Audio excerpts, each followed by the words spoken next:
Hello everyone, I'm Alex Dykes, and today we're taking a look at the most expensive hybrid in the world. This is the 2013 Lexus 600 HL, and at $120,000, we're going to attempt to answer the question of, is it worth it? It's a very tricky question in this ultra-luxury market, but let's hop in and take a look. Let's get the pricing out of the way right away so we can frame the discussion of the LS600 HL correctly. Pricing ranges from just under $120,000 to just under $135,000, making this a fairly expensive vehicle. It's about $35,000 more expensive than the all-wheel drive LS 460L, which is also a long wheelbase LS model and has many of the same options that you can get in this LS 600 HL hybrid. Luxury car shoppers like elegant and restrained side styling. That's definitely happening here in the LS. It's also happening in the BMW 7 Series and the Audi A8, which are fairly restrained on the side profile. If you want something a little bit more visually interesting, then you have to go to something like a Jaguar XJ or the new 2014 Mercedes-Benz S-Class. One thing to keep in mind about the 2013 LS is that it's not a new vehicle. It's somewhere between a refresh and a redesign of the 2012 model. That means that most of the sheet metal on the outside has been changed, although not all of it has been changed. The drivetrain under the hood is essentially the same as the 2012 model, as are most of the hard points of the vehicle like wheelbase, width, etc. We have new tail lamps, new headlamps, new bumpers, etc., and a new interior in this car, but on the whole, they're about 40% of the parts or so that are carried over from that 2012 model year. Up front, we get these all-new headlamps, and they're all LED in the LS600. That's LED daytime running lamps, LED headlamps, LED high beams as well. Down here we have the standard LED fog lamps in the LS600 and the LED daytime running lamps. Up front, we get Lexus's new signature spindle grille that we've seen spreading across the lineup. And even though this was sort of grafted onto the 2012 LS, because as I said, not too many structural components changed on the LS for 2013, I think that it looks really good on the LS. I think it's mostly the proportions of the vehicle because the LS is a very large vehicle. The 2013 LS gets a new rear end that's definitely more aggressive than the 2012 model. We have these new tail lamp modules that are designed to sort of mimic that spindle grille going on up front. We have integrated exhaust tips back here, and what they do with this is they put this chrome ring into the molded bumper cover, and then the actual exhaust tip is behind there along with the exhaust system. Now, the exhaust note on the LS600 is very good, but you can't hear much of it inside the car because it's so quiet. One thing to note back here is the attention to detail that Lexus has made. All the seams and panel gaps are very good, and these rear parking sensors are very well integrated into the rear bumper. Under the hood, you'll find what is, in my opinion, the most advanced hybrid system in the world. Everybody else in the luxury market uses essentially the same style hybrid system, and they take a regular automatic transmission and a regular engine, and then in between the two, they will put a pancake motor. It's usually around 30 to 80 horsepower or so. Oftentimes, they'll replace the torque converter with this pancake motor and a clutch arrangement. They may or may not also add a clutch pack after the transmission, between the transmission and the differential, just depending on the design. Most notably, Infiniti does that with that extra clutch pack after the transmission. That's very different than what's going on here in the Lexus LS 600 HL, because the transmission in this car is essentially the same technology that you'll find in a Toyota Prius, amped up times 10. That means it's a planetary power split-like device where you have two electric motors and an engine going in and then the wheels coming out. Of course, Lexus also takes this up an additional notch beyond something like a Lexus GS 450h by adding a 2-speed planetary gear set to help improve efficiency as well as help improve top-end performance. And then they also add a Torsen all-wheel drive system to this LS600. That means that we went from 0 to 60 in about 5.6 seconds. If that doesn't sound terribly quick, it's mostly because this LS600 is a very heavy car at just under 5,200 pounds, as I said earlier, and that really has a huge impact on the LS performance. Lexus uses the same front seats in the LS600 as the lesser LS 460 model, which means we still get the same 4-way power adjustable lumbar support, 3-way memory settings on the door, as well as a power extending thigh bolster. We have a tilt telescoping steering wheel with a decent range of motion. It's also memory linked in the LS600 HL, but we don't have the same range of motion as you'd find in the BMW 7 Series or the Mercedes S-Class, or even Lexus's own GS 350 F Sport, because the GS 350 now has additional options to change the curvature of the seat back, as well as make a few other changes as far as the shape of the seat goes. That means that you'll find more comfortable front seats in the competition, as well as in Lexus's own lineup if you go down a number of notches from the LS600. Strangely enough, however, front seat comfort is probably really low on LS600 HL shoppers' lists. It's all about the back seat. And nothing gets better than this $7,555 seat that I'm sitting in right now. And that's pretty much just this seat that I'm sitting in right now, not this seat that's next to me, because this seat's different. This seat has a number of functions that seat doesn't get. Among them are I can push that front passenger seat all the way up at a touch of a button, so that's nice and powered. We get 4-zone climate control. I have a seat back here with an ottoman that I can power extend if I can figure out this array of buttons. We also have a huge array of seat motions back here. This probably has the best array of motions for a back seat that I have ever seen. So this back seat has powered headrests. We can power recline the back seat. We can also change the angle of the seat back, something that you can't do with the front seats, of course. And these seats really recline quite far compared to the other competition like the Jaguar XJ, Mercedes S-Class, BMW 7 Series with the power reclining back seat. You can see how reclined this back seat gets. It's really quite comfortable. We also get a Blu-ray player as part of that executive package, and this back seat with this nifty little remote control. If I get that closer to the camera, we can actually get a Shihatsu massage back here. So I think I'm going to focus on my lower back, and then sometime later we can try out the trunk. But right now I think I'm just gonna relax and maybe play with the built-in Blu-ray player that comes down out of the ceiling right there. Since it's all about the back seat, let's take a look at these rear accommodations a little bit more closely. Up here we have an air vent there. We have a vanity mirror that's lighted. We also have an air vent over there on the B-pillar and over there in the center console as well. They're all controlled by the 4-zone climate control system that's over here on the center console. We have left and right zones. We can also control the radio up front. We have heated and cooled rear seats with an auto cooling mode, so that'll adjust the seat heating or cooling based on ambient temperature as well as what you have the system set to. We have our buttons for the side window shades as well as the rear window shade. These side ones are powered, as you can see there, including that little side shade there, which is quite an interesting feature. Again, we have our 4-zone climate control. These are the buttons for our seat back, the ottoman up, down, rear seat forward and backward. This changes the curvature of the seat back. This raises and lowers your headrest. And then these two buttons pertain to that front passenger seat, so you can automatically fold that front passenger seat to give you a little bit more room in the back. We have fairly large cup holders right here. We have a writing table that pops up from the center console like so. You do have a choice of several different veneers, so if you don't like this bamboo, you do have a number of other choices. Here in the center console little cubby, we have video input, 12 volt, 120 watt power port. We also have a 110 volt power port in the center console. We have our seat massaging controls right there on that little remote. This remote controls the Blu-ray entertainment system that descends from the ceiling right there. We can also lift up this compartment to reveal a larger storage cubby with these integrated Lexus headphones. Those are IR headphones. And then if we move to the back here between the seats, we have another little storage cubby.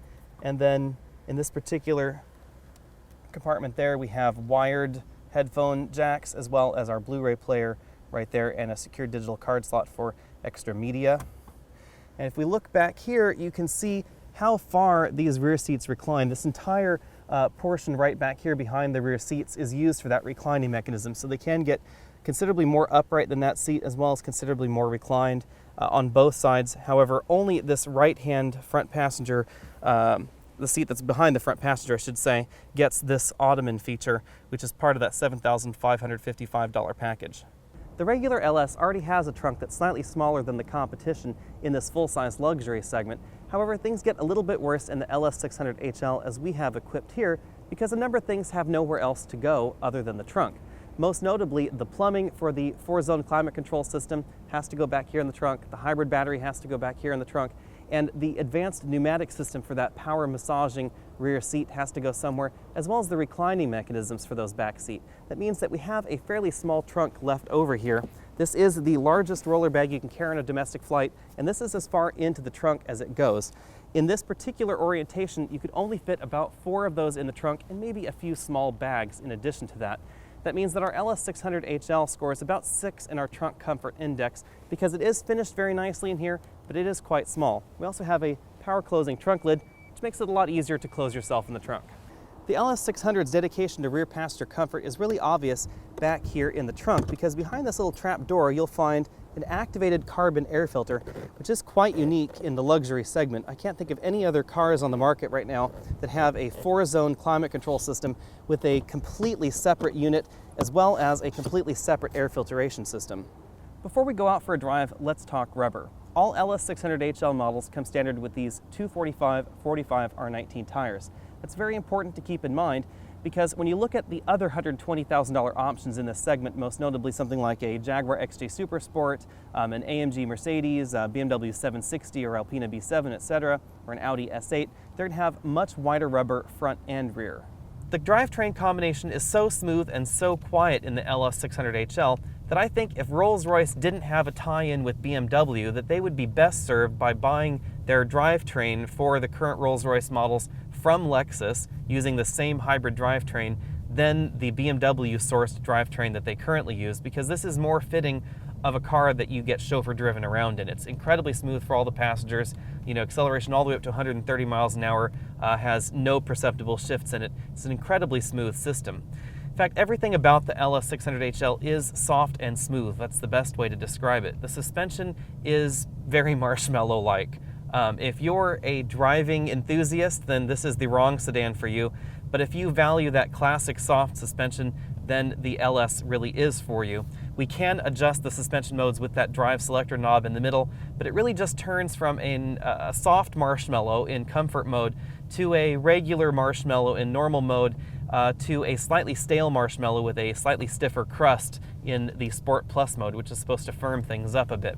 All of them have a decent amount of tip and dive, a lot of body roll, and with 245 with tires out there around all four corners and a 5,200 pound curb weight, this car is not winning any handling awards.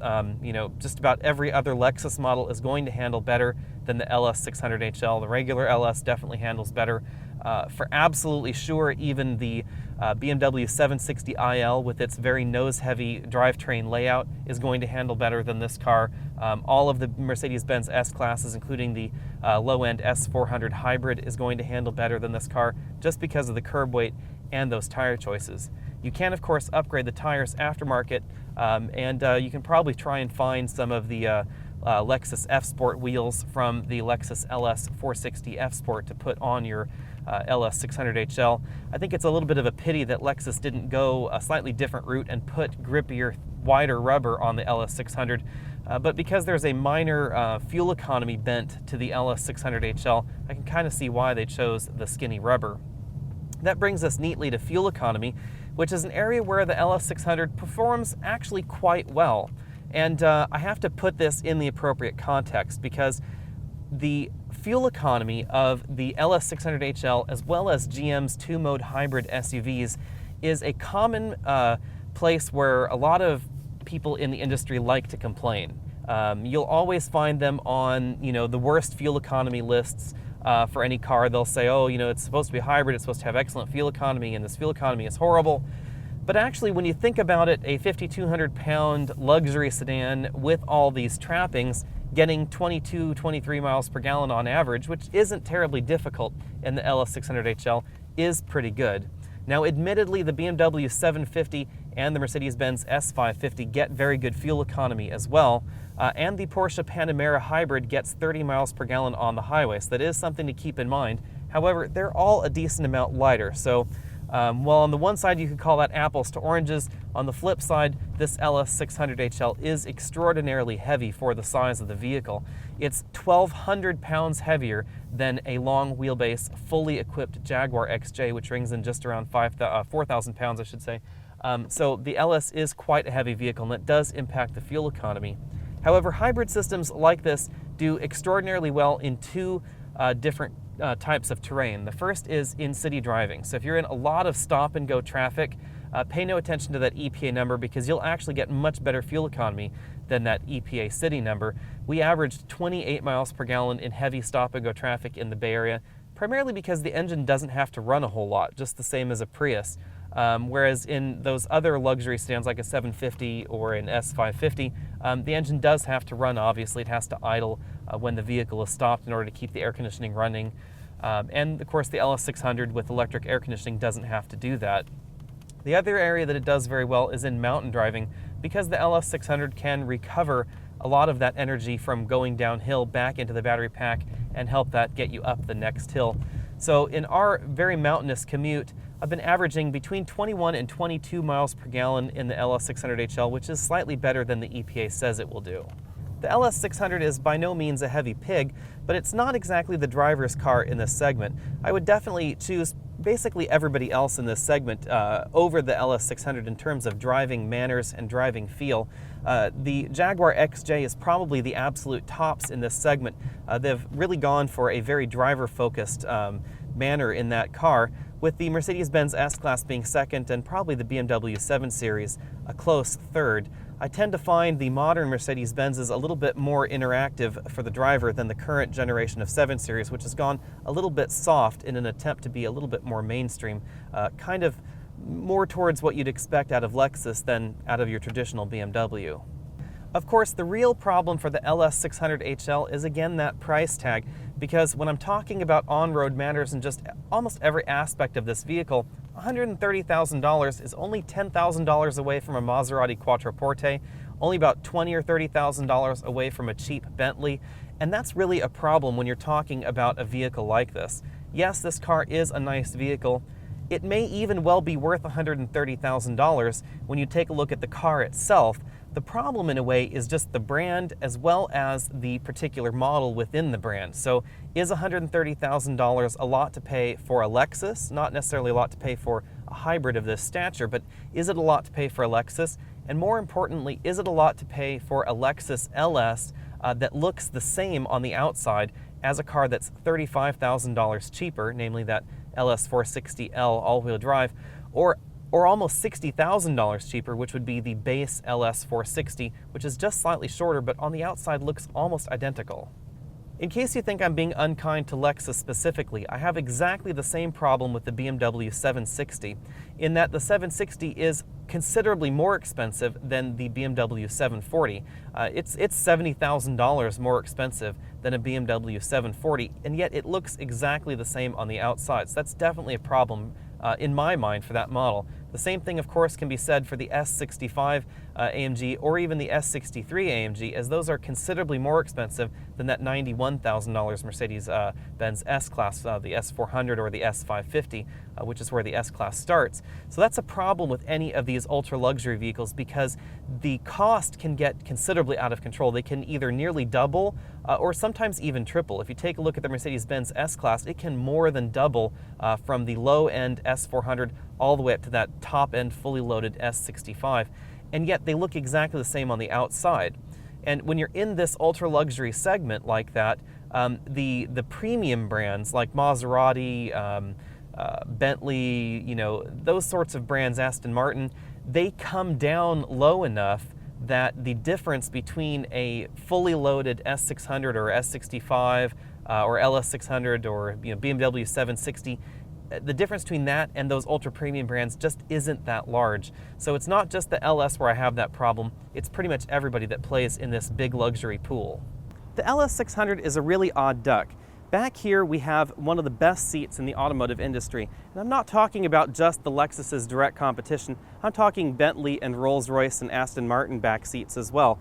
I mean, we have massaging rear seats, we have the vibrating seat functionality, we have heated and cooled seats, 4-zone climate control, Blu-ray player in the back, all those creature comforts that you'd want if you're going to be chauffeur-driven around in a car, which you'd be, if you bought a Rolls-Royce, something like that in theory. However, the Lexus plays in the same playground as the BMW and the Audi and the Mercedes-Benz, which are all very driver-focused vehicles. And the driving experience in this Lexus LS600 really is the bottom of the pack when you compare it with its direct competitors, like that Mercedes-Benz, the BMW, and the Audi, etc., including the Jaguar XJ. So that puts the LS in kind of an odd position. It's sort of the discount car to be chauffeur-driven around in. But that's a problem all on its own, because if you're going to buy a car to be chauffeur-driven around in, then the cost of the actual car is probably the least of your concerns, as well as the fuel economy of the car, because your biggest cost incurred is going to be your chauffeur. So why wouldn't you buy the Rolls-Royce or the Bentley to be flashy and be driven around in? And really, it's that flashy part is what I've been told. So if you're looking for something to be chauffeur-driven around in, but you want something that's a little bit more under the radar, then the LS600HL makes a little bit of sense there. But it also explains why the LS600 sells in such low numbers, because who in America has a chauffeur drive them around, let alone drive them around in a Lexus, which flies under the radar? Again, I'm Alex Dykes, and that's been our quick take at the 2013 Lexus 600HL Hybrid. Be sure and click the subscribe banner at the bottom of your screen so you can be updated on all of our latest videos. Go ahead and comment on this video, tell us what you liked, what you didn't like, ask us any questions you like about the vehicle. You can also send me messages right here on YouTube and ask me questions or ask for vehicles for us to review, and we'll see you next week.